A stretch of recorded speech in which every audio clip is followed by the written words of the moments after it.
Hi, dear listeners. This is Kate Riga. I'm here to make a quick pitch that you consider becoming a TPM Prime member. TPM has used the member model for over a decade now, and our loyal members are the only reason we've been able to weather the turbulence of the media landscape and avoid the fate that has befallen so many other independent outlets. For $70, you get no paywall, fewer ads, access to the Hive member forum, a members only newsletter, and more. For $140 a year, you get all of that, plus no ads at all. Without our members, there is no podcast, not to mention that I'm out of a job. Thank you so much for listening and supporting us. We couldn't do it without you. Hi, this is Josh Marshall, and this is the Josh Marshall podcast featuring Kate Riga. Today, we're going to talk about, we have a few different topics, kind of a grab bag episode, no one huge overarching topic. But we had primary elections last night. In a series of states across the country, and a couple things have come out of that. One in particular that is we're going to dig into because it's one of these many what do you call them? Little kind of Easter eggs along the way to November that you think, well, maybe this is the thing that kind of breaks it all open and is the key that helps us get past all the uncertainty and fog of this election. I was thinking, I was driving this morning, and I was thinking how it's such a topsy-turvy election, and in a sense it's the least topsy-turvy. It's incredibly stable in the the top line of the presidential race. If someone's ahead or behind, you're sort of the averages. They've, over a period of months and months, they jump around like 1 point or 2 points or something like that. So incredibly stable. On the other hand, you have all of these contradictory signs about that come out of the polls, that come out of the economic news, kind of everything under the sun, and results of actual polls, primaries, stuff like that. And I was thinking this morning as I was driving, in either outcome, Trump wins, Biden wins, you'll be able to go back and say, well, it was right there. It was right there all along, right? It's kind of, how did we not see it? And that's sort of the problem. There is a how did we not see it narrative in both cases. And I remain on the, I like the Biden win. Why didn't we see it narrative a little better? But there's definitely both, right? I mean, with a Trump win, you'd say, well, look, Biden, by all historical standards, is extremely unpopular. Net approval as president, like by normal historical standards, until Trump, you'd say someone at that level is just, it's almost hopeless to win re-election. And you'd point to other poll data with Trump and public attitudes about the economy, blah, blah, blah, blah, blah. On the other hand, one of the fairly reliable predictors of presidential outcomes is which party is winning special elections. If one party or the other is consistently winning special elections in the year before the election. You have other things like Biden is doing much better with the most frequent voters. So again, there's it was there all along narrative in either case. So last night we had one of those things. This was you had all the primary stuff in Ohio as one of the states, and there was a special election. I believe is it Ohio 6? Okay. Yeah. Okay. Ohio 6. Now, this is one of those districts that historically a very Democratic district, but basically at the beginning of the Trump era swung heavily to Trump. You know, white, rural, working class. You know, one of those districts that is, you know, sort of right in the firing line of the you know, you wouldn't call it a Trump realignment exactly. It wasn't the dem. It had been a long time since Democrats, um, you know, did, you know, won white rural voters, but it went from like they lost to like there were no white rural voters, right? You know, kind of an absolute kind of thing. So anyway, all right. I believe Trump won this district by 29 points in 2020, and I believe it is a Republican, like Charlie Cook, Republican plus 10 district, something like that. So it's a Republican district, and it's a very Trumpy district. So they had this special election, and the Democrat in the race, no traditional political background or professional background that you know politicians normally are, businessman, lawyer. I think he was a waiter, had raised very little money. You had a swing from in the Democratic direction of 19 points. No one in the whole country had looked at this race, and it actually ended up being kind of close. So we've had this whole, you know, one of the, you know, supposed indicators for the last 18 months has been these special elections, Democratic overperformance in these off-year elections. Okay. Now, this was like overperformance more than kind of anybody can imagine. Um, does it matter? Does it have anything to do with what's going to happen in November? There's a couple things. Now, I saw this morning before we started that this was also, you know, there's been a half a dozen special elections. I think during this Congress, maybe it's during this calendar year. I think it's during this Congress. This was the lowest turnout of those special elections. I've seen people saying, you know, oh, that's good for Biden. Oh, that's good for. I'm not sure which I think it is, but both in percentage and absolute terms, very low turnout. The thing about this district, though, too, is that I'm not an expert on this district, but the counter narrative about the special elections, well, not even the counter narrative. Uh, the thing with the special elections is the Democratic advantage with more affluent, more educated, high propensity voters, that they're the Democrats now. Low turnout election, they're more important. Okay, that's what that whole sort of debate is about. As I understand this district, those people should be pretty thin on the ground in that district, which sort of makes you wonder what else was going on here. There's also again, I can play this a million different ways in my head. At a certain point, though, the whole debate about these things, there's a question about it itself. We seem to be looking for a lot of reasons why it would not be a good sign that Democrats are winning all the special elections or are dramatically overperforming the 2020 election, the polls, the 2016 election.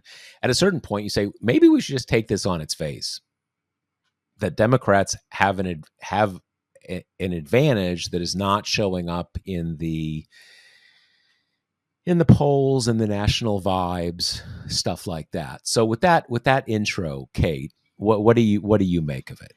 So, just a few stats kind of jumping off of what you said. So, Ohio's 6th congressional district is about 90% white. Just 20% of people have a college degree, which is less than in 95% of districts nationwide. So, as you say, I mean, this is the classic. It voted for Obama in 2008, got progressively redder, and now is like a Trump 30 district, right?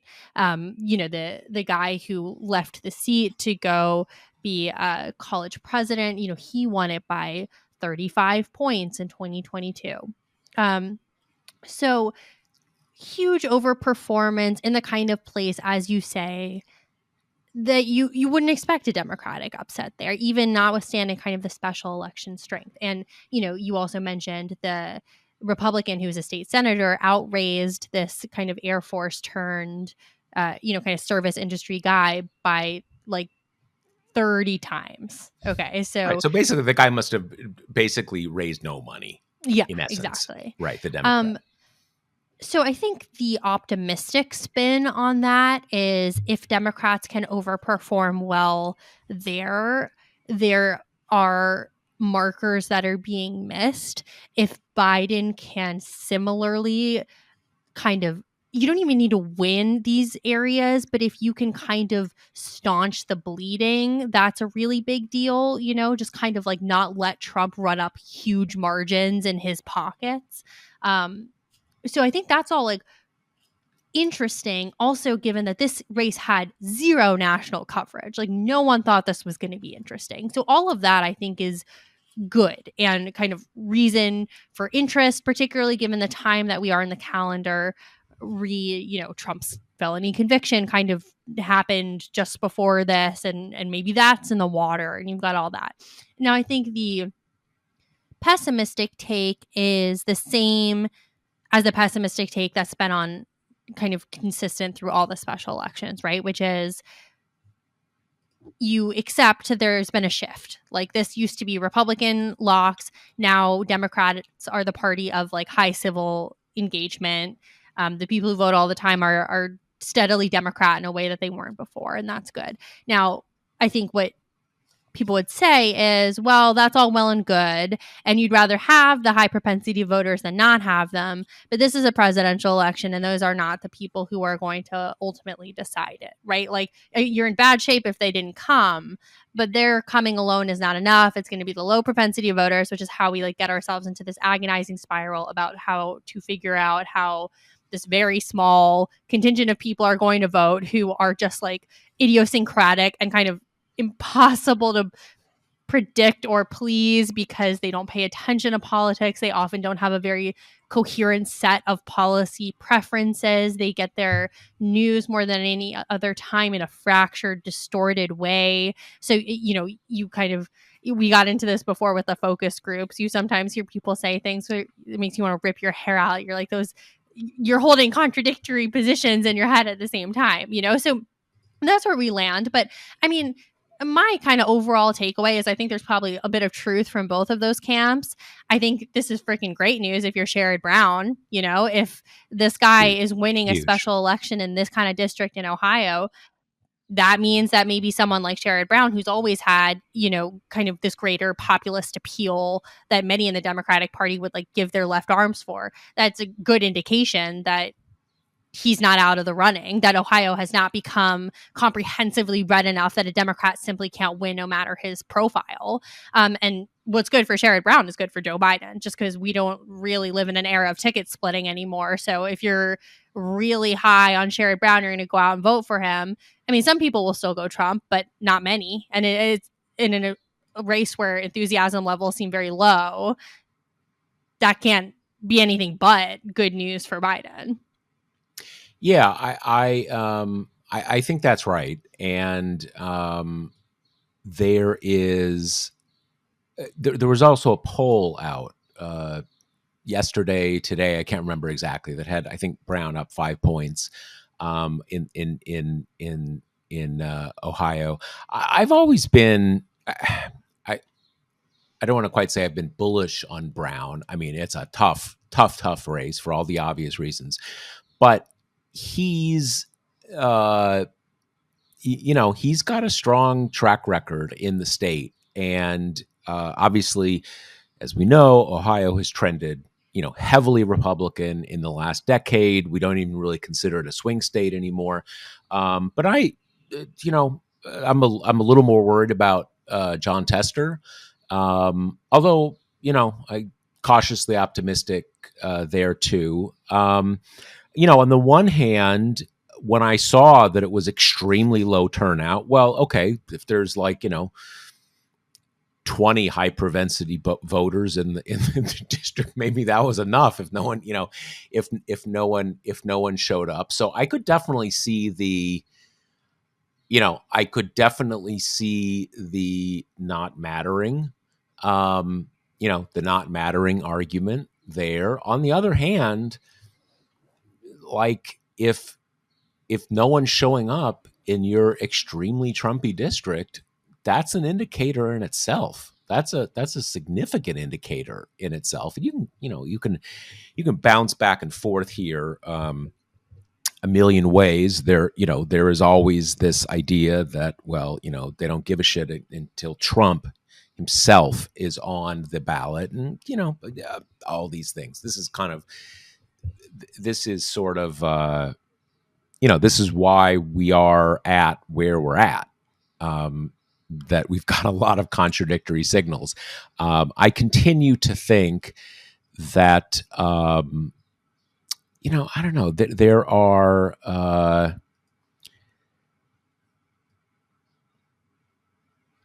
there's if we go back to this, as Kate was saying, this 5% of the electorate, 10% of the electorate that is very tuned out of politics, has, as you say, very kind of fractured. It almost reminds me, we were before we started this today, we were talking about Survivor, like a reality, obviously a reality show, but reality shows, it's sort of like if you don't really know the arc of a season of a reality show, you're like, oh, I heard this guy did this and that guy did that, and you're like, dude, you have no what? Like, you saw something on TikTok, or you heard a commercial or something like that, and you've got it all upside down and whatever. Well, some people, this is their connection with politics, right? Oh, I heard Biden banned abortion when he got in. That's terrible. Every woman should have a right. And you're like, dude, what? Like, you almost see how people allow themselves, usually with other motives, to go down the slippery slope. Like, maybe you got to watch a little news before you can vote, because you have no idea what you're talking about. Like, not even like, it's not even that I disagree with you. Like, you literally no idea what you're talking about. In any case, so as Kate said, it's it's very hard for pollsters to find out what these people think, because these people don't know what they think, right? So it is very difficult. On the other hand, you have this kind of uncanny, perhaps contradictory thing that everybody's saying about this election, that a lot of people are disengaged, disaffected from politics, and kind of tuned out. That they don't care anymore. They're tuned it out. Well, if you're that disaffected and that tuned out, it seems like there's a good chance you're not going to vote. I mean, that's why people don't vote. That's how it happens, right?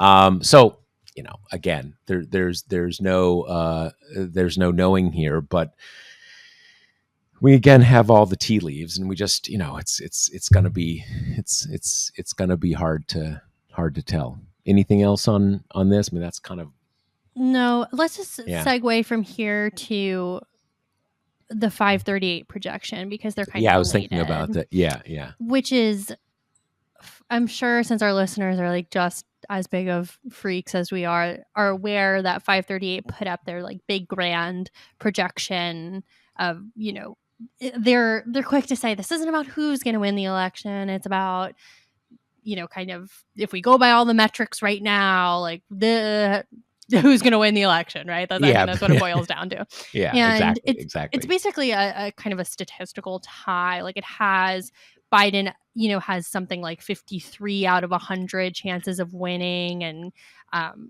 Trump is at 47 or whatever. It's like, but it's so small that it's a toss up basically Yeah. by their metrics. And so this projection kind of runs on this stew of, polls, quote unquote fundamentals, which are like economic conditions, state partisanship, incumbency. It's kind of this like big mix of different factors that gives you a result of, if you are holding the election 100 times, like here's how many times Biden will probably win, here's how many times Trump will probably win. And then, the kind of fun of it is that it also will give you some kind of statistical odds on, the crazy things happening, like, someone kind of winning popular vote or not electoral college and vice versa. Or, what I kind of liked in the little write-up of it is it also said both Biden and Trump as of now have a 3 in 10 chance of a landslide, right? Like a huge electoral college win.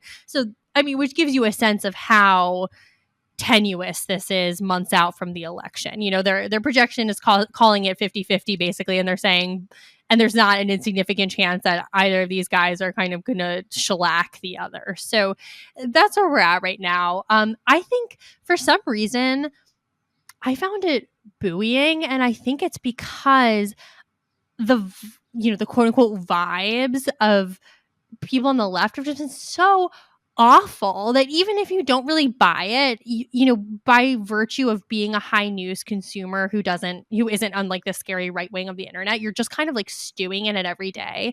And it does, I think, even without your permission, start to worm into your brain a little bit and make you feel like, God, yeah, things are grim, things are dreary, right? And then you look at this projection and part of you is almost expecting it to be like, Trump's got a 65% chance of winning with this projection or something. And Or then a 90% chance of right. winning. And then you Yeah, see the yeah. nuts and bolts of it and you're like, oh, it's a close election. Okay. Duh, right? Like we live in kind of the modern age. And I do think, I think I've said this before, but that is a lot of the angst is coming from the fact that in 2020, well, I guess 2019, Biden was up the whole time, right? And it's not like Democrats didn't have agita then. They have it every election cycle. Like, I think a candidate would have to be, it's like the equivalent of watching basketball. Like, I think they would have to be going into the last 2 minutes with like a 30-point lead to feel sure of their prospects. So I think there is a little bit of like, well, last cycle he was up at this time and now he's not, and that's scary. And I think it's also just a concept that for a lot of us, the idea that people could have witnessed not just campaign Trump, but President Trump and still not feel like he's disqualified is so impossible to wrap your brain around. And there's a whole sense of despair that comes with like realizing that such a big percentage of our country would be okay with that I think it plays in as well. But I mean, what are we left with? The one data point we know for sure is odds are it looks like it's going to be close. It's like, okay, every election is close now, right? And that's been the truth for a while. I mean, we live in a country where it's like probably up to 48, 49% is locked in and we're just fighting over the people who are left. Yeah, no, I have. It's interesting what you said at the beginning about being about not believing the vibes, but also being surrounded by the vibes. And this is certainly not a perfect analogy, but it makes me think about how, if one is an addict, has a substance abuse problem, if you are surrounded by addicts who are using, you're going to have a really hard time not getting pulled back into it. Everybody who has any experience personally or with a loved one or whatever, your environment is huge. And in less dark analogies, it's going to be hard not picking up the contagion of the people around you. And I think that, you and I don't see the election identically, obviously, but broadly we've been on the, this is pretty close election kind of thing. And yet I I think we had at least a similar experience when you see like, okay, this is the data. It actually is close. And even we were kind of surprised, even though we've been saying that the whole time. And I was buoyed in the same sense, or I wouldn't even say buoyed exactly, that as we know, you've had, it's not just that, and you said, people on it's people on the left, it's also people in the center, the non-Trump center, or whatever you want to call that sort of, the supercilious center, let's put it that way. You have a lot of people saying, not only is Biden behind, he needs to drop out 4 months before the election, which is like, that's the equivalent of saying like, we're up here in the jet and we think the landing gear might be broken. So the pilot's going to jump out of the plane and get a look on the way down. And he's going to tell us like, what? No, we're not going to have the pilot jump out of the plane. What the fuck are you talking about? Right.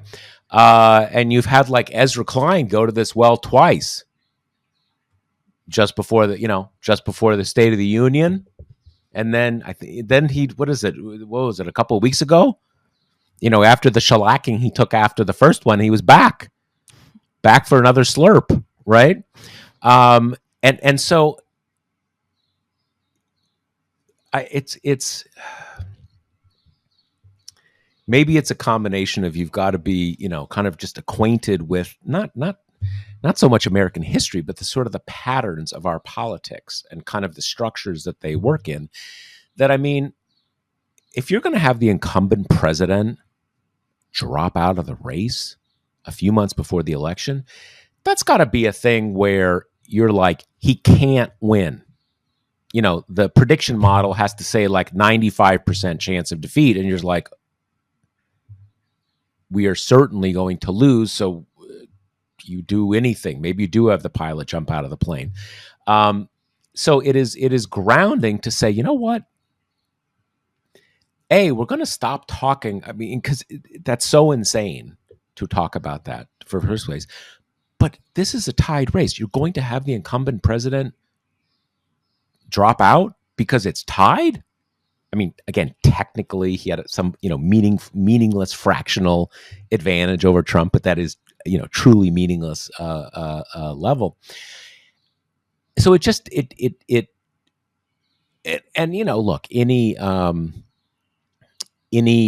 statistical model, it's certainly not gospel. I did a post on this yesterday and kind of like, these models are about, they may come up with some, well, this isn't about predicting the future. Well, of course it's about predicting the future. That's what it is. That's why it's called a forecast, right? I think what they mean by that is to say, look, there's a high level of uncertainty because, predicting the future, it's hard.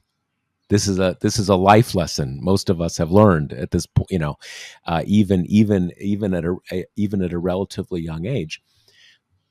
But again, it sort of sets the stage. Like, okay, it's a dead heat. So this whole thing about, I cannot tell you how many people, were walking towards a cataclysm.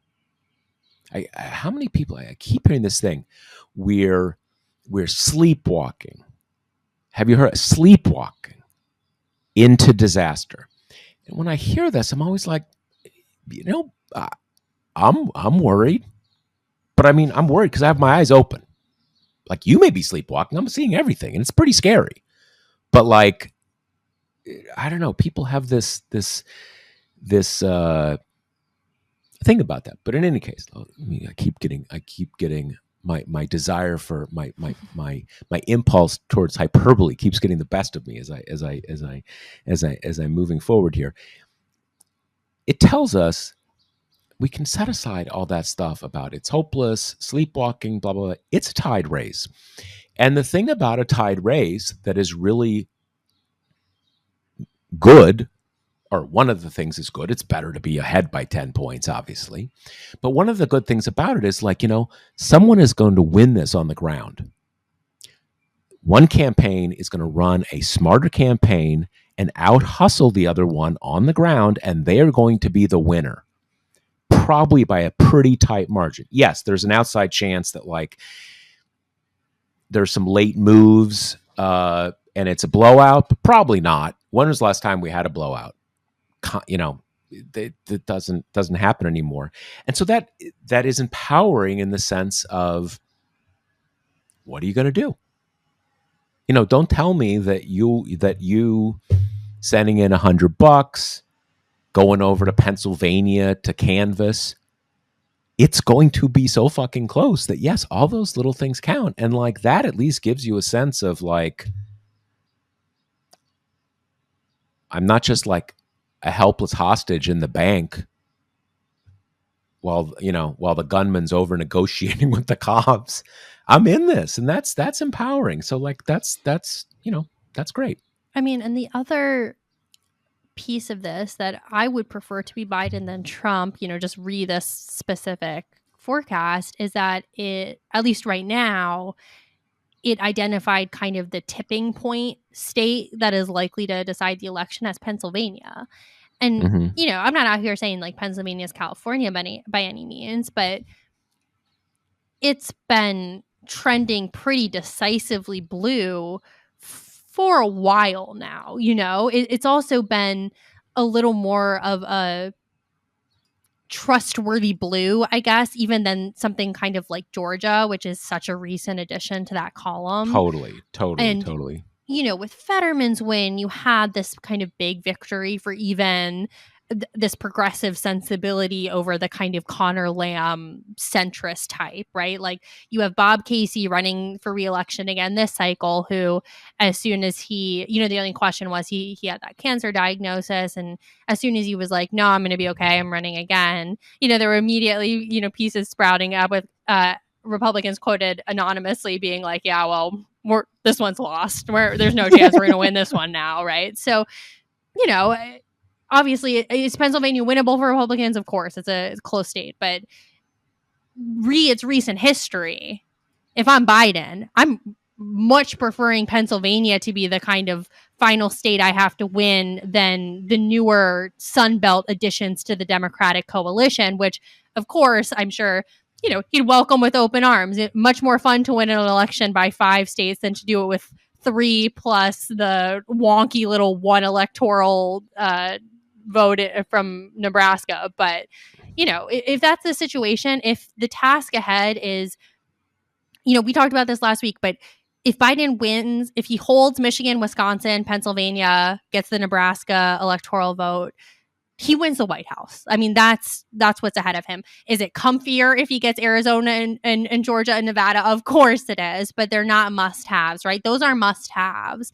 And I think the usefulness of projections like this, especially when they kind of get that granular down to the state level, is they just reinforce for the campaign, which I'm sure already knows this information, that like that's where the game is decided. Those are the states you absolutely must win. And happily for Democrats, got a pretty robust history of recent wins in those places, which also means infrastructure, means you've got people in those states that know how to win them. And, and a few of them are accompanied by down ballot races that are looking good for the party as well. And when I did kind of some recent interviews with some pollsters about this kind of stuff, I asked about these states where you've got especially the kind of incumbent Democratic senators like far outpacing Biden. I'm like, what's going on there? Are we going to see some kind of unprecedented ticket splitting this cycle? And they're like, no, we're not going to see ticket splitting, which means that the most likely situation is that people are just, pissed at Joe Biden for whatever reason. They are not having that same aggression towards the Democratic incumbent senators. And that most likely they'll come home, right? They'll vote for the senator. Maybe they won't be like super pumped to vote for Biden, but they're not going to go all the way to the polling booth and kind of only vote for one and then switch to Trump at the top of the ticket. So, I mean, the thing is, like, I don't think we need to give people reasons to worry, because everyone is so worried, and everyone who listens to our podcast realizes that the stakes are just enormous. I mean, it's horrifying, right? And we're a dice roll away from someone who did untold damage the first time and will probably do more damage the second time. But to your point of the kind of, all we've got left is a Hail Mary pass. That's just not true. And I just think a lot of that is driven by the natural anxiety of like people who realize the threat of Donald Trump, but also it's hard not to feel like there's a more cynical purpose there too. I mean, anxious Democrats are going to click on anxious write-ups about the state of the race, and it kind of creates a self-perpetuating cycle, whereas Republicans are both not made that way, and that's not how they get their news, right? So like it's kind of playing to the audience that it's freaking out. It's also, I mean, there's a dimension to the press ecosystem in the United States, and it is part of the media bias storyline that most reporters are broadly they're Democrats. Well, liberals, they tend to have cosmopolitan social values, which is different, which is not the same thing, but they both get you mostly into the Democratic camp. And I mean, you've Kate, lived down there in DC for what, about exactly 4.5 years, something like, or give or take a little more than 4 years. So that world now, the people down there, and since they are sociologically patterned to the Democrats, they tend to operate within the mental world of the Democrats. And so there's the whole other thing of like, oh, I'm a Democrat, so I have to kind of always be bashing the Democrats to show I'm not biased and all that kind of thing. That is very real. But there's this other thing that they're kind of living in the mental world of it. So you get into like, oh, how is Joe Biden not winning? How is he losing? How can this be? And you could easily make the other argument, kind of like Joe Biden's down at like 40%. Sometimes he's like at 39 or 38%. And Donald Trump's neck and neck. Like, what the fuck? Why? You can make this argument in either direction. But they don't live in the Republican mental world. So, and when most of them, they may be chirpish or kind of condescending about the politics of abortion rights, but most of them think you should be able to have an abortion. They certainly want their people to be able to have abortions. So there's this thing of, precisely because most of them are Democrats, that they're kind of in that, worrywart kind of, Democratic mental world. And that's one of the dynamics, there. Okay, so now we're going to talk about kind of a, I don't know, I think it's a fun story. I guess you might think it's a dark story, but people have different kinds of fun. Yeah. Plus, I just think this darkness has been so long illuminated that it's not a surprise. But of course, we're talking about the latest episode of the Alitos being kind of like open right-wing partisans. So we have this undercover journalist / kind of activist hybrid, Lauren Windsor, who went to this kind of hoity-toity Supreme Court Historical Society something gala, which, tickets were like $500 a pop. You have to be a dues-paying member to go. So it's quote-unquote exclusive in terms of not everyone can go, right? Like journalists are explicitly not invited, but this is also not a 30-person dinner party kind of thing, right? It kind of exists in a space in between that. And it seems to be, from the sense I got, you get to go and you can kind of schmooze some justices. You can kind of hang out with their spouses. It's like, a rubbing shoulders with important people kind of thing. So she records the conversations that she has at this gala. And there seems to be kind of question and answer portions with the justices themselves. And so she asks, and she's basically posing as this like Christian conservative, right? She keeps using the word like godly and godliness. And her conversation with Alito was kind of the headline, her own headline, and also kind of the headline of people who picked it up, even though I thought it was, I don't know. I'm interested to hear what you think, but I thought it was like a little bit meh, especially in the compared to what we have recently learned about him. But basically, she kind of was giving him these baity questions of, you know, we need to return this country to godliness. The court needs to help, steer us back in that direction. He's like, yeah, I agree. And then his only kind of meaty comment was he says something along the lines of, one side has to defeat the other, there's no compromise, like that's how it's going to pan out. And that was more or less kind of it from him. And to some degree it's like, is it shocking that a Supreme Court justice is so openly acknowledging this idea that there are two sides and that one must win? And with all the interstitials of, the word godliness, it's not that hard to tell which side he's on. Like, I get, yeah, in the abstract, right? I think it's most shocking that he's so willing to acknowledge that in a room where they are going in knowing they don't know everyone there, right? Like, there is some amount of, despite the guardrail, despite the price, these are people who are, super powerful, super important, and generally super kind of media avoidant, supposed to be some degree of media savvy. And I think all of them going into this would know they don't have complete crowd control. They're not going to be totally safe if they decide to be totally candid, which you could see in John Roberts' answers to her similar set of questions, where he was like, no, it's not the court's job to steer us in that direction. It's our job to decide cases. She tried to bait him with a little, do you agree that it's the court's job to kind of make us a better, more Christian nation? And he's like, no, I've got Jewish friends, I've got Muslim friends. I don't really agree with that. His answer is just much more read as, I'm a Supreme Court justice in a semi-public place, and I'm going to kind of watch what I say. Whereas Alito was kind of like, yeah, totally. No, I agree.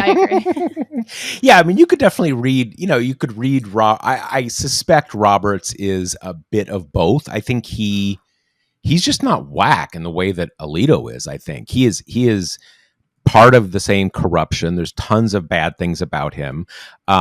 He's not the same as Alito. So I think when someone says, your job is to kind of steer us back towards being a proper Christian country, his response is kind of like, hey, that's legislators. We're not steering the country. We're deciding cases. And he answered all the questions the right way, basically. On the Christian nation stuff, he said, I got a lot of Jewish and Muslim friends. I don't think they see it that way. That's not, so he answered all the right ways. And I think at a basic level, that is not just, if it was just him and Alito, he'd say, yeah, we're going to Christ it up, man. I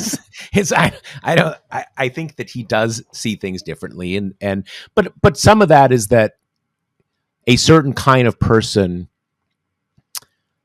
absorbs the right thing to say because they know it's the right thing to say, and their identity is based on being a person who's going to say the right things, and at some level embrace the right, all that kind of stuff. I agree with you. The Alito stuff, in a sense, was meh, but only in the context of the bizarre flag stuff we've seen. Like you would almost expect him to say, I'm on the Trump train, baby. Like he's so over the top that he could say anything. But yeah, the idea that, I mean, a couple layers of it. That there is a basic confrontation in the country, and he is on one side of it, and he's on the side of God. That's not what you want to hear from a Supreme Court justice.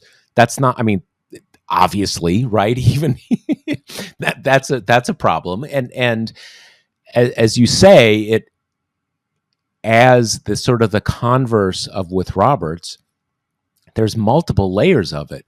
He shouldn't see his job that way, but the fact that he's just willing to kind of talk that way to a random speaks to a both a lack of judgment and a sense of impunity that is a big problem in itself. And even if he didn't know if this woman was recording him, it wasn't just them in a secret room. He's in a public setting, so he's the recording is a whole thing, and you're not supposed to be a journalist. Blah blah. We'll get into that whole set of questions, but it is pretty shocking. I mean, this wasn't a year ago.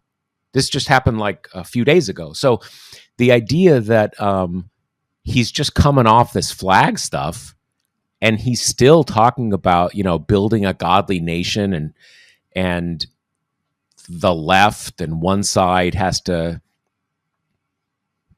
defeat the other and cry like it, there's just we used to have this concept of judicial temperament, which is just which is be careful how you talk, but it's beyond that. It's the idea of judicial temperament is sort of what we were saying before. You should it's not just how you talk. There should be a degree of restraint in how you think, how you bear yourself, what just the whole thing. And that's again kind of a quaint idea at this point. But he is in I use this word a lot, but here it's kind of apropos. He's just feral, right? He's just like out of control, like sure, you're at a kind of technically private except not private thing, and a lot of people are going to be hearing you talk that way, and that's I don't know, it's just it's disturbing on many levels. And again, just to come back to this point, and we're going to talk about the sort of the journalistic ethics or whatever, but as I understand it, she joined the organization under her name, under her own name. She bought a ticket under her own name. She presented herself as under her own name. I think the only degree to which she deceived anybody was talking, having leading questions that would certainly give you the impression that she's like, a fundamentalist Catholic who focuses on the judiciary, which is kind of a dominating force in the federal judiciary. So the point is she can make a pretty good argument that this isn't like James O'Keefe when you're kind of coming in dressed in as like a pimp or something like that, or coming in with a cover story and all this kind of stuff. She basically just kind of went in and talked. I think her most illustrative conversation was with Martha Ann Alito, who, oh my God. I mean, we kind of knew by this She's point nuts. how nutty she was. The flag incidents prove that, and also have a flavor of this same Samuel Alito thing of total impunity, right? I mean, hanging the flags at both houses, like knowing their neighbors know who they are, and doing these big, not even partisan indicators, because it's like fringe partisan indicators. But in her conversation with this activist journalist, she is basically like, oh, I'm so mad at what they're doing to you, like trying to kind of rile up Martha Ann Alito. And I mean, oh my God. She at one point is like, well, I'm German, and Germans will just, so I'm not going to take this standing down. I'm going to come back at you or whatever, which is kind of like, it's not completely clear what she's talking about, but I think for most of us, your brain goes to a pretty scary place.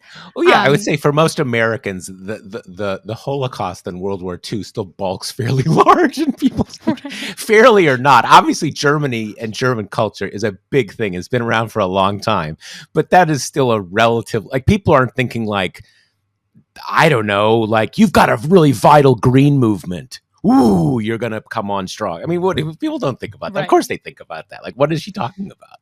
So that was scary. And then she had this whole kind of screed about I'm don't get mad, get even, blah, blah, blah. And Windsor is like, oh, who are you talking about? Which is the moment that I thought she might kind of raise break suspicion. character. Yeah. And Martha Alito is like the media, blah, blah, blah, and goes into this whole kind of tirade how this one reporter at the Times who specializes in like style and fashion, kind of made fun of her outfits a couple times, and how she gave her a call and was really nice to her, and then she never went after her again. And then does this segue, and then the most like horrible part comes in the segue at the end where flags are coming up, and you can hear people walking by her while this conversation is taking place. Like one guy's like, oh, I'm getting a whole collection of flags because of you, blah, whatever.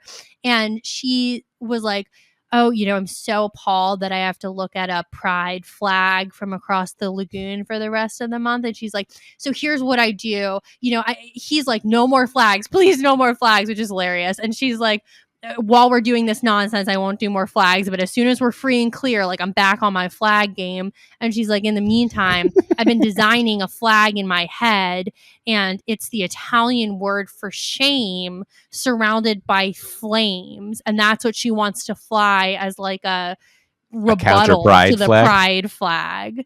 I mean, crazy. Wait, is it Alito who's saying enough of the flags for now? Samuel right. In that. Samuel okay, Alito so there's is saying, crosstalk. no more right, flags, please, God. Yeah, and she's like, fine, I'll hold my flag fire for a little bit. Also, which I found interesting because maybe she needs to get into like heraldry or something. I know, to distract her. I don't want to read too much into that comment, but I found it interesting that she was like, okay, while we're still doing this nonsense, I won't do the flags, but already kind of envisioning a future when they're not doing said nonsense, e.g. Samuel Alito is no longer a justice, which is, if that's something they're perhaps planning for in the near future, that would maybe add a little fuel to the fire of fear that if Trump wins, Alito and perhaps Thomas would kind of step down to cement the conservative dominance for like 100 years instead of 50.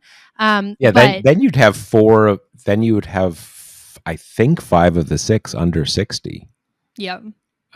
I think. I know that Roberts is certainly, I think he's in his mid 60s, but I think all the others are, I mean, some of them are maybe even under 50, but I think that I think they're all in their 50s. Yeah, Gorsuch, he may be on the slightly older side, but yeah, they could really. Obviously, life is uncertain. Something, there could be one of the liberal seats could open up. It seems unlikely in the next 4 years. But certainly, because both Thomas and Alito are in their mid 70s, something like that. Yeah, give or take. I think Alito's 75.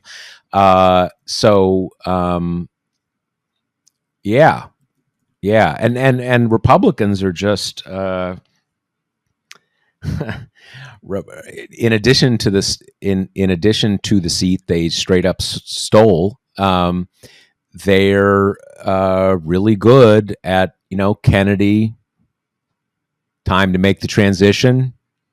Choose his successor. Handpicked Kavanaugh. Yeah, handpicked, the whole deal. And it's also it's. I've always been very interested in that hand picking. Obviously, he wasn't going to be able to hand pick someone that Trump didn't want, but they, kind of everything got arranged.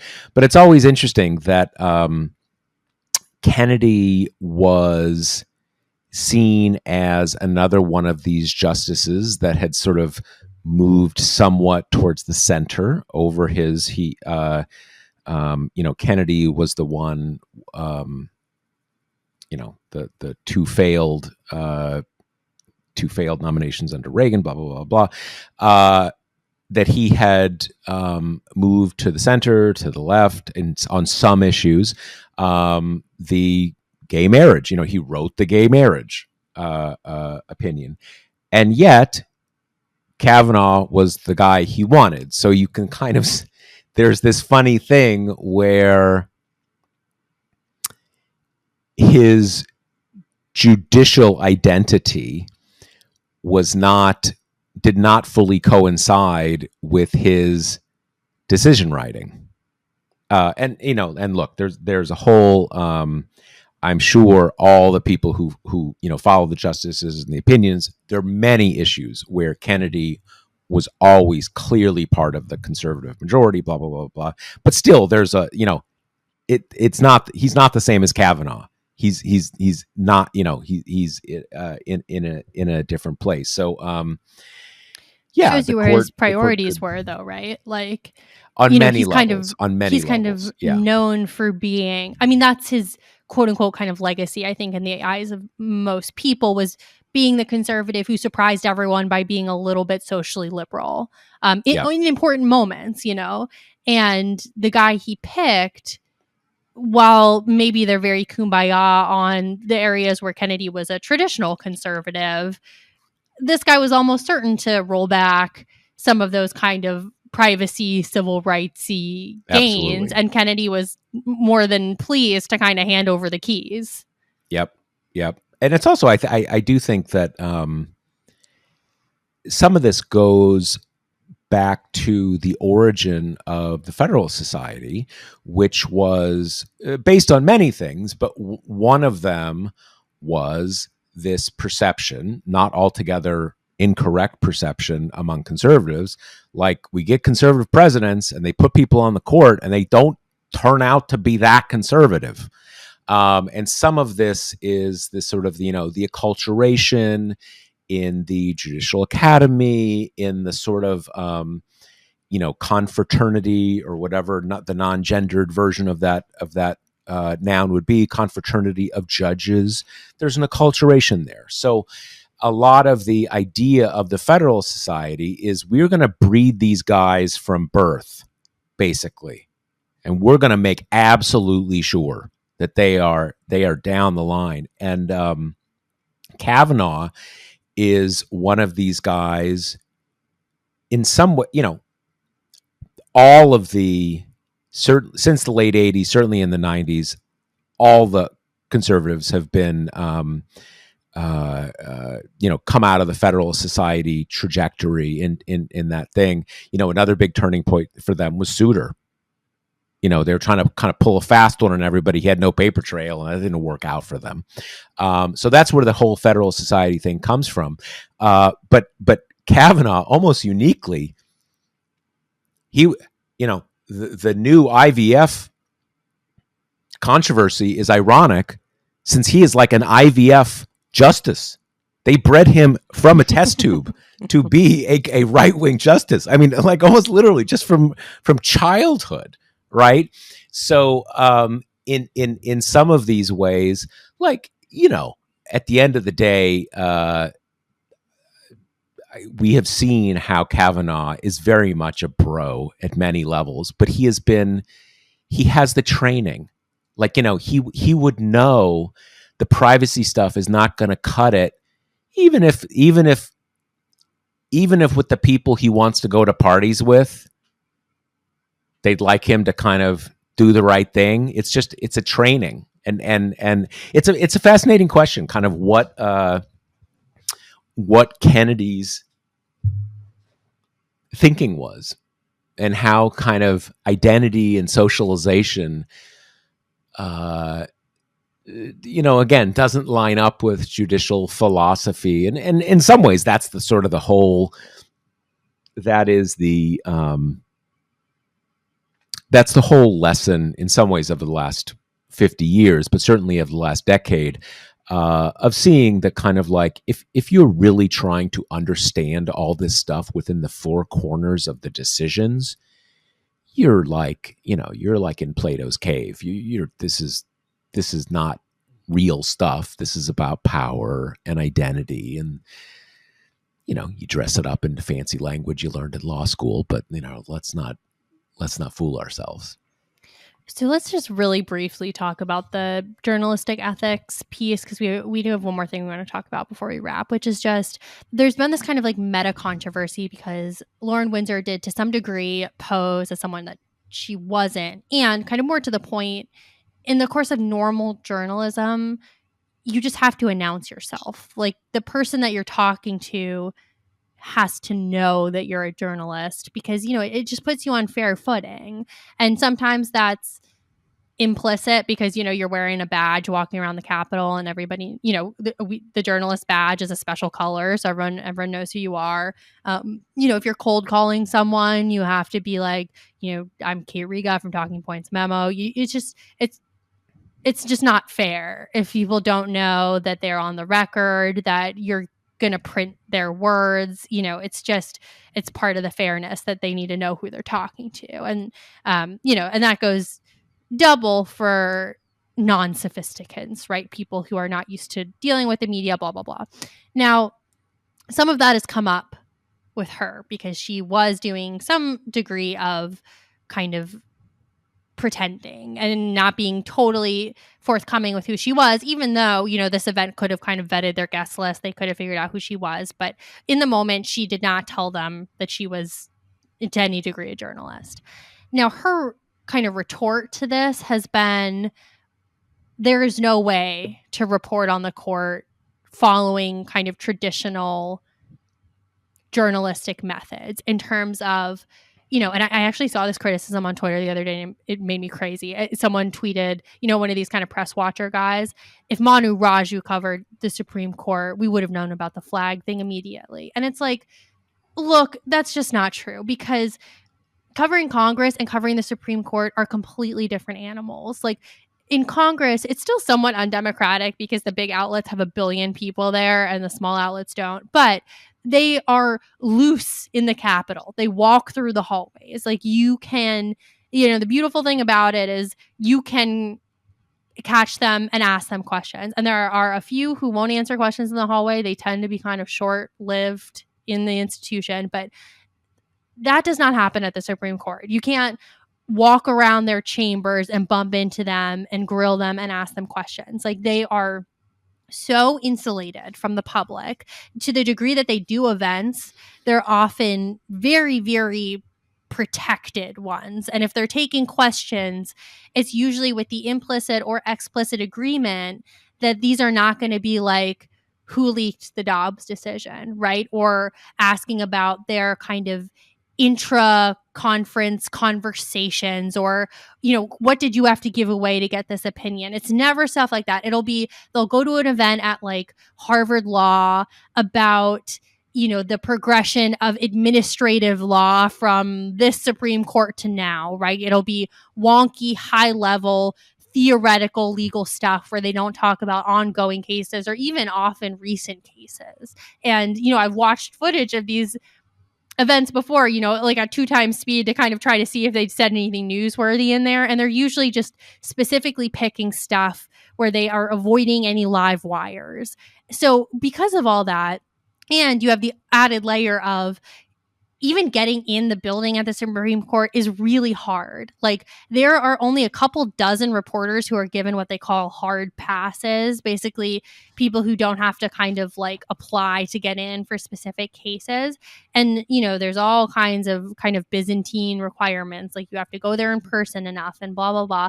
And even that, for that small cadre of people for whom it's, I would add as a note, really hard for like independent journalists to kind of break into that. They're just getting to go and kind of sit and watch the oral arguments in person. It's not like they can be like, oh, over here, quick question, guys. Question. Yeah. So I take her point that to get candor from the justices is almost impossible. It makes it more shocking how the Alitos just put all their business out there for people to see, how the Thomases do that to some degree too, because most of them, that they just are only being candid with their innermost circles, people who they know they can trust. And this has created other ethical problems within Supreme Court reporting before. Like Nina Totenberg kind of encapsulates this big storied Supreme Court reporter for NPR who had a really close personal friendship with Ruth Bader Ginsburg, which I'm sure as a reporter was really helpful to her. But that's an ethical, murky area. You're not supposed to be friends with the people that you're covering, even though that, that happens in Congress. It still happens. But that's also not something that is smiled upon in the industry. Like, it's much harder to, as a human, to hold people to account if you're going to see them over the weekend, right? So it's also something that there is an opening for that for columnists. It's sort of understood that columnists are, all the things with columnists. It's the op-ed page, blah blah blah blah, and there's a sort of an opening there for what I would call the good sense of access journalism. Because there's an argument that they say kind of like, yes, certain journalists do it this way. I build relationships over time. I can provide insights. I'm clear that I'm, whatever. But yes, certainly it's a totally different thing with the justices. In any case, you were saying, so I just where interrupted I you. was going to end up about it is like, I'm not mad that she did this to some degree. I think if you are this powerful and this protected from accountability, that's a real problem. And I think she makes a good point there. By the same token, I personally would not feel comfortable if I had a conversation with someone and they didn't know I was a journalist and I found something out. There's just no way that I, or like we as TPM, would run that, because it is ethically dubious. And it's that's where I am. I mean, I think, you made the point about, at the Harvard colloquium or conference or whatever, not only are they very protected, but the nature of that engagement, to the extent it's in the public, is certainly implicitly, in many ways explicitly, like, I will take your questions within the conceit that this is a process of ideas, that we are elaborating different jurisprudences, and where the jurisprudences intersect with the new facts that we are dealing with and the new administrative realities and stuff. You're not going to get a question of, I think you decided case X because you're a Republican and you want Republicans to win. That would not just that would be like going to like a press conference and asking the senator what kind of underwear they're wearing. It would just be like, what? Like, what are you talking? Everybody's head would explode. But again, I think what has happened over the last decade is we've understood that the Supreme Court, it's really about what underwear they're wearing, right? It is about that political stuff. And the whole jurisprudence stuff is, give me a break. Give me a break. That is just kind of a play acting, a kabuki that, like, we're not going to play that game anymore. And on the ethical stuff, I mean, there's several things there we would never do. To me, the biggest one is the one you didn't even mention: recording someone without their permission. Because do you need to say you're a journalist? Well, maybe you're a journalist, but you're just chatting. But at the moment you record the conversation, you're definitely a journalist. And if you're going to play that conversation, you're 100% a journalist, and you're deceiving them on several different levels. Sometimes journalists will record something only for the purpose that if the person denies it later, you have some ultimate proof. You're not planning on ever publicizing it, but it's just some background kind of stuff. But you're not identifying a bunch of things we would never do. But is it bad? We would never do it. I would never expect someone operating as a journalist to do that, but I'm not sure she's operating as a journalist. So, I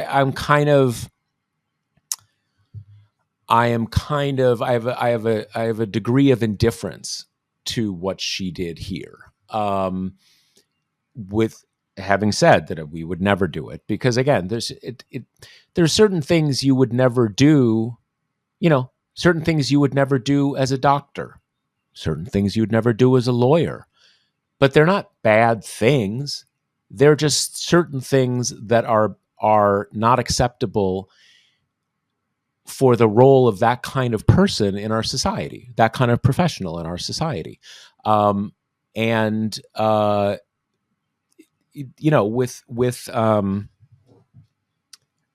one of the basic points that Kate referenced is something very key and one of the subtle things in the kind of work we do, which is, again, civilians versus professionals. You can, if you call up someone if you're a journalist and you call up someone in a senator's office and they say, "Hey, I didn't know I was talking to a journalist." Well, give me a break, dude. You work in a senator's office. Like, what do you think? On the other hand, if you talk to someone who is, owns a local small business and he's a plumber, you have to say, "Hey, I'm a journalist. We're on the record now." And, it kind of, everybody kind of plays it a different way. But you have to make clear, I'm a journalist. I'm going to report what you say. Because otherwise, again, they're not, everybody gets that. I guess I make this point. They are Supreme Court justices. I would have expected both of them to say, when you start asking these questions, we're like, are you a journalist? Can I ask who you are? Just because, again, they're not civilians. They're they almost think they're so high up that they're above being professionals that would have to talk to reporters and stuff like that. So, but I think that's the big thing. Kind of like, I do have an indifference to what she did here. I'm not sure it's bad. It's just not what we would do because we are professional journalists. It's different. Yeah. That's where I come down to, that it's almost like it's one step further than, sometimes people will record other like right-wing meetings or conferences or whatever and give that audio to journalists and kind of reveal the inner workings. And then, sometimes that's a little like mud on these people's faces, but there's obviously news benefit to know what's going on in these circles. And I mean, I completely agree. I have no sympathy for Alito, Sam, or Martha Ann, which is just, that you're in a place where you don't have control over the crowd. You know that this is not a private event. I had one time that I was in the Hill and a senator wanted to tell me a story and he was like, "This is off the record, like totally off the record." I was like, yep, I'm with you. He was like, "Turn off your phone. Like, I want it totally off the record." Like, people in these positions should understand that they're very powerful and that their thinking and positioning on things matters way more than other people's. And while other people might get privacy for those thinking, for how they think about these things, these people don't, because their decisions affect all of us. So yeah, I come down in the same place as you. Or they have to make very clear the kind of like, because I had a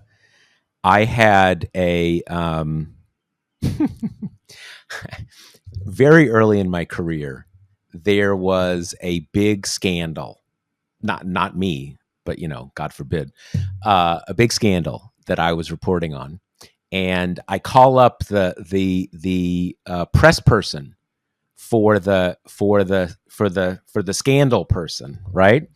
And we're talking, and the person starts saying, this woman involved in the scandal was like, "Well, look, she was a hoe," right?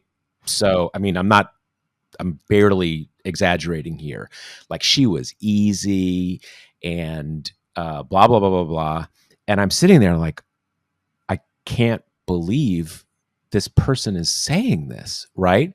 Now, this person is a press person, literally a comms person hired by the person at the center of the scandal. So I'm sitting there and I'm like, and again, I'm new in the profession. I've been doing it for a few years at that point. And I'm like, I can't believe, I mean, I can't believe this. And also awesome, because I'm trying to make my name in journalism and I can't believe this person is saying this. But then I start thinking about, does she think we're off the record? Like, I didn't say we're off the record. Like, I knew we weren't off the record. So I'm sitting here thinking in real time, how do I how do I make sure? Because if I say like, okay, hey, we're on the record, you know, um, that'll blow it, that'll blow it up. So I come up with, I say, okay, um, let me, let's go off the record now. Let's go off the record now. Because I'm thinking, like, if you're talking off the record and the reporter goes, okay, now let's go off the record, you say, whoa, wait. Right. We're off the record. Excuse me, we are off the record, because you said we were off the record. Or they might say, hey, you called me. This was casual. I assumed it was off the record. And for most reporters, you're probably going to give that to them, or it might be tough not to give that to them, or whatever. But I remember, and so I said, like, okay, let's go off the record. And she goes, sure, cool. And I'm like, zing, zing, zing, zing. Like, I got you. And that was like, that ended up being, I published it, and it became like a mini scandal in itself, that one call. But in any case, my long digression here to make the point, there's a different standard for professionals, than there is for amateurs. And there's this whole set of rules we follow that is, again, it's sort of like there are kind of ethical rules that lawyers have to follow because it's necessary for the legal profession to work, not because they matter in some grand scheme of things, or it's immoral to kind of pretend you're someone you're not in a case. So anyway, that's my take on that, with a little story from the Josh archives. I was proud of coming up with that ruse on the spot because I couldn't think of how else to make sure of myself. Anyway, it's the worst part of this profession is figuring out what terms you're talking on and fighting over them. And people have different definitions of what on background means. It's a whole can of worms. Anyway, we're going to end with a little section just about kind of what Senate Democrats have been up to, which are namely these show votes, right? That they know they're going to fail. They know Republicans are going to block them. And they'll say, this is to get Republicans on the record. And it's also pretty clearly to kind of hop on the back of a news cycle and plan a quick vote on it and kind of get this done. Like we've had recent ones on IVF, on contraception. We're recording this on Wednesday this evening. Durbin's going to ask for unanimous consent to pass a Supreme Court ethics bill, which Schumer hasn't even planned floor time for it because it's so certain that it'll get blocked by Republicans. And, just a quick thing on this, which I think you made a really good point on kind of when we were chatting before the air, Josh, is, is there a point to these? Because to some degree, they almost feel a little bit from a bygone political era where even holding a vote like this that is sure to fail would get a lot of coverage, especially on something like contraception or IVF. And that's a lot less the case now. I mean, to some degree, it's part of as we've talked about, just the fractured media environment that if like real super important votes can't permeate, like on all of Biden's big legislative achievements that nobody knows that he's done. If those can't get through, how is kind of a one-day scuffle over a vote that everyone knows is going to fail? How is that going to permeate, right? But you had a good point here, kind of making the argument for their usefulness. Yeah, to me, they are. If the idea is that they are going to turn a news cycle. Today they are close to meaningless, and a few people will hear and whatever. They are only meaningful in that they queue up 30-second ads that will start running at the end of the summer. Because if you are running against any of these senators or really any Republican, you have in your ad that it says they voted, they voted against allowing you to use contraception, or they voted against protecting your rights to have IVF, or to go to a fertility expert, and that's that's a good 30-second ad, and it's true. Like, if Republicans, I'm sure, would say, well, you said it in such a way that I might get in trouble with this one Christian fundamentalist if I might let you have an IUD and all this kind of stuff. But I mean, like, hey, you make your own bed, right? I mean, okay, that's a fair hit, because contraception is under threat. So that's the key.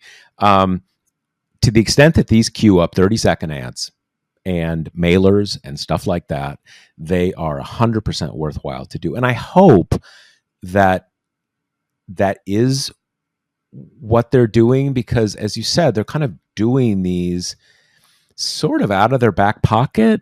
They're not even doing the kind of thing where they're holding a few events and stuff like that. They're just kind of like running through them almost like procedural votes. So I think, I hope that means what we're saying, that they are there to be checkboxes for 30-second ads. And I do, kind of want to end the episode by just doing a little of our daily Durbin critique, which is on IVF and contraception. It's almost like, what else are you going to do, right? Like, and they have been holding hearings about this stuff, and I mean, that's the extent of it. There's not much else to do in a realm that is so controlled by the courts, or the courts could be backstopped by legislation, which is obviously not going to happen per these votes. That's just not the case with the Supreme Court. Like, Democrats control the majority in the Senate. They could perhaps subpoena the justices. There seems to be a thought that Republicans would probably subpoena this, or would filibuster the subpoenas. So that might not be able to happen.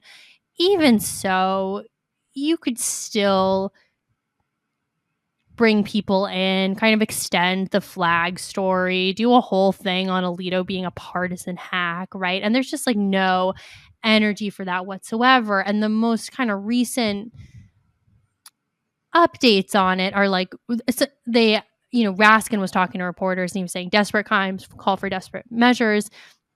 He thinks that the Department of Justice should petition the court to basically force the recusal of justices whose impartiality is questioned. Now, again, it's like, would that work? Maybe not, but it would at least kind of... But it makes it a little more official, makes it a little more real. Right. And it's more than just writing a letter to John Roberts being like, can you babysit your kids, right? Which is basically what Durbin's been doing. Durbin's called that, quote, kind of a reach. I don't know. He said, hopefully some new reporting will change the dynamics. Maybe some new evidence will come out, which is like, you're the dynamics, dude. You're the one controlling this, right? Yeah. And then you had kind of the death knell from White House. You said, I hope and pray the time will come when the House is issuing subpoenas that are not subject to the Senate filibuster, which is like, it's just kind of an admission of, we're not going to do anything real. Our best bet is that House Democrats win the majority this election, and then they can kind of take this seriously and be a little less hampered by some Senate obstacles. But it's just weak sauce, man. Just weak. It definitely is. I would be remiss if I didn't mention an email I got from someone in the, let's just say, in the greater Durbin ecosystem, who told me, this guy is very serious and very ethical, and really, it is really important to him to get good nominees onto the courts. And he's doing that. He's doing it at a fast pace, which is true. True. They're moving through a lot of nominees. I think actually faster than happened under Trump.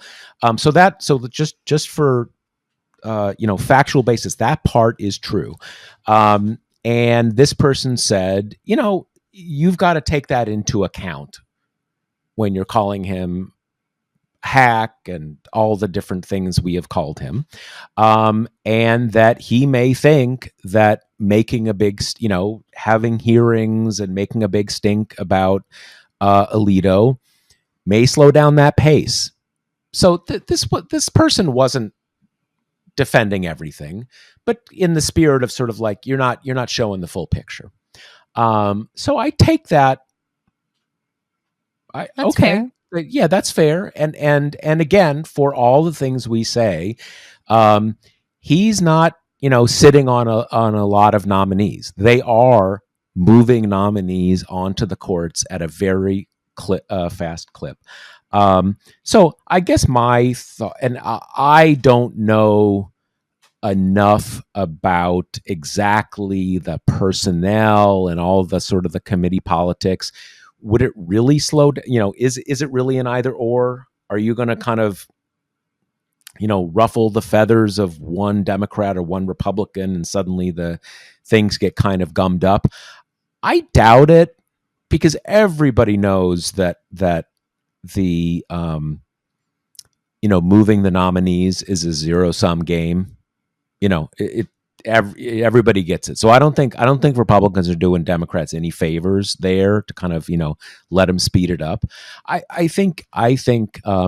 particularly this person was I think it was this person took offense, wanted to challenge my saying Senate brain, right? That term Senate brain.